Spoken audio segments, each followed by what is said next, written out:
En Occident, on est persuadé que le futur, il est devant nous. Mais pour les Avoyens, ils ont un concept qui a changé ma perspective sur le monde.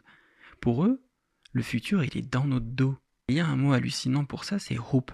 Alors, hope en anglais, ça veut dire espoir. Mais pour les Avoyens, c'est un concept qui retourne le cerveau.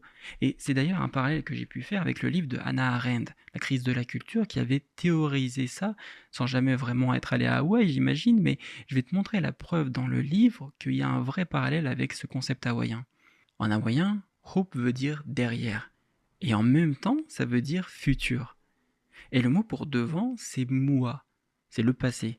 La logique, quand on y pense, elle est presque implacable. La seule chose que tu peux voir, c'est ce qui est déjà arrivé, c'est étalé devant tes yeux, comme un paysage.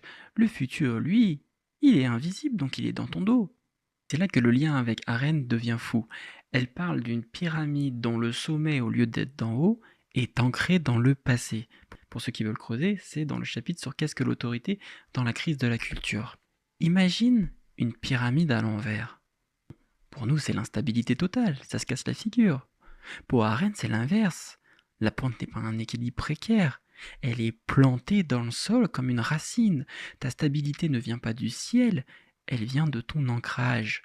Ça change tout, on ne se tord plus le cou vers l'inconnu. On marche à reculons, poussé par la confiance de ce qu'on a déjà bâti. Alors j'ai une question pour toi. Visualise cette pyramide inversée. Tu vois une chute ou un ancrage? Dis-moi en commentaire ce que cette image t'évoque. En Occident, on est persuadé que le futur, il est devant nous. Mais pour les Avoyens, ils ont un concept qui a changé ma perspective sur le monde. Pour eux, le futur, il est dans notre dos. Il y a un mot hallucinant pour ça, c'est hope. Alors, hope en anglais, ça veut dire espoir. Mais pour les Avoyens, c'est un concept qui retourne le cerveau. Et c'est d'ailleurs un parallèle que j'ai pu faire avec le livre de Hannah Arendt, La crise de la culture, qui avait théorisé ça, sans jamais vraiment être allé à Hawaï, j'imagine, mais je vais te montrer la preuve dans le livre qu'il y a un vrai parallèle avec ce concept hawaïen. En hawaïen, hope veut dire derrière. Et en même temps, ça veut dire futur. Et le mot pour devant, c'est mua. C'est le passé. La logique, quand on y pense, elle est presque implacable. La seule chose que tu peux voir, c'est ce qui est déjà arrivé, c'est étalé devant tes yeux, comme un paysage. Le futur, lui, il est invisible, donc il est dans ton dos. C'est là que le lien avec Arène devient fou.